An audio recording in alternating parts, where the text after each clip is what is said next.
Mendel का जो experimental plant था वो पी प्लांट था, और पी प्लांट का जो बोटेनिकल नेम है वो पीसम सटिवम है। पीसम सटिवम जो है, इसके फ्लावर का ये स्ट्रक्चर है, और इसके फ्लावर में मेल और फीमेल ऑर्गन्स दोनों मिलते हैं। तो ये फ्लावर या ये प्लांट जो है बाइसेक्सुअल है, दोनों सेक्स ऑर्गन्स इसके एक ही प्लांट पर हैं। तो इसमें जो है सेल्फ फर्टिलाइजेशन बहुत अच्छा होता है। तो मेंडल ने अपने क्रॉसिंग टेक्निक में सबसे पहले उन्होंने ये देखा कि हमें प्योर प्लांट मिल रहे हैं कि नहीं मिल रहे हैं, हमें ट्रू ब्रीडिंग प्लांट मिल रहे हैं कि नहीं मिल रहे हैं। तो ट्रू ब्रीडिंग के मतलब क्या होते हैं? ट्रू ब्रीडिंग के मतलब ये हुए कि जो उनके कॉन्ट्रास्ट थे कैरेक्टर्स के, उसमें से किसी एक प्लांट को उन्होंने चुना और उसको ग्रो कराया और उसको सेल्फ फर्टिलाइज होने दिया।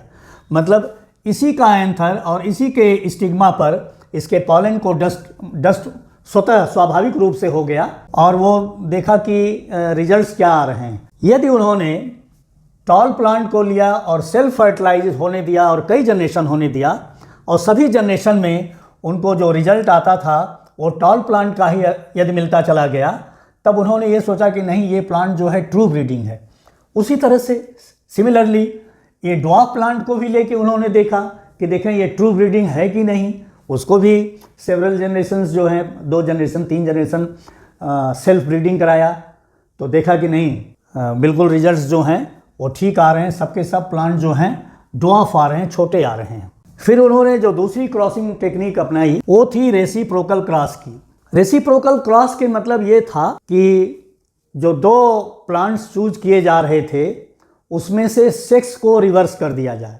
जैसे टॉल प्लांट है और ड्वार्फ प्लांट है, तो एक एक्सपेरिमेंट में यदि टॉल प्लांट को फीमेल ट्रीट किया, फीमेल ट्रीट करने का मतलब इसके एंथर को मैच्योरिटी से पहले ही सीजर से काट के अलग कर दिया गया और इस फ्लावर को बैग से कवर कर दिया गया, जिससे कि कहीं और से आके अनडिज़ायर्ड पॉलन इसके ऊपर न आ जाए और फर्टिलाइज कर सके।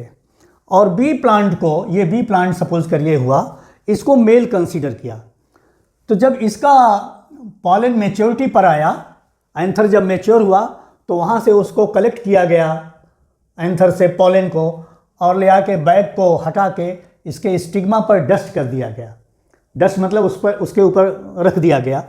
तो ये अब ये क्रॉस फर्टिलाइज हो गया। एक मतलब इसको देखिए कि ये फीमेल रहा और मेल हो गया। अब दूसरे एक्सपेरिमेंट में सेक्स को रिवर्स कर दिया। पहले एक्सपेरिमेंट में ए को फीमेल किया था, अब दूसरे एक्सपेरिमेंट में बी को फीमेल कंसीडर किया। ये सपोज करिए कि बी प्लांट है, तो इसको फीमेल कंसीडर किया। तो इसको फीमेल कंसीडर करने का मतलब ये हो गया कि इसके फ्लावर में एंथर को मैच्योरिटी से पहले ही काट के हटा दिया गया। तो ये एंथर को जो मैच्योरिटी से पहले काट के अलग कर देते हैं और सिर्फ फीमेल सेक्स ऑर्गन फ्लावर में रह जाता है, तो इस मेल को काट के अलग करने की प्रक्रिया को कहते हैं इमैस्कुलेशन। और फिर इसको एक बैग से कवर कर दिया गया और ए प्लांट को मेल कंसीडर किया गया दूसरे एक्सपेरिमेंट में। कहने का मतलब ये कि जब इसका एंथर मैच्योरिटी पर आया, तो इसके एंथर को कलेक्ट करके इसके स्टिग्मा पर डस्ट कर दिया गया, क्योंकि दूसरे एक्सपेरिमेंट में बी को फीमेल कंसीडर किया गया है। तो देखा गया ये कि एक पर्टिकुलर कैरेक्टर के लिए क्या सेक्स को बदल देने से रिजल्ट पर कोई असर पड़ता है। तो मेंडल ने ये पाया कि नहीं, कैरेक्टर्स के लिए सेक्स को बदल देने से, रिवर्स कर देने से कैरेक्टर के ऊपर कोई, रिजल्ट के ऊपर कोई डिफरेंस नहीं पड़ता, रिजल्ट सेम रहते हैं। मतलब F1 जनरेशन में सब उनको टॉल मिलते चले गए। या दूसरे कैरेक्टर को लिया होता, जैसे सीड का शेप था या सीड का कलर था, तो अपने एक्सपेरिमेंट्स में उन्होंने रेसिप्रोकल क्रॉसेस किया।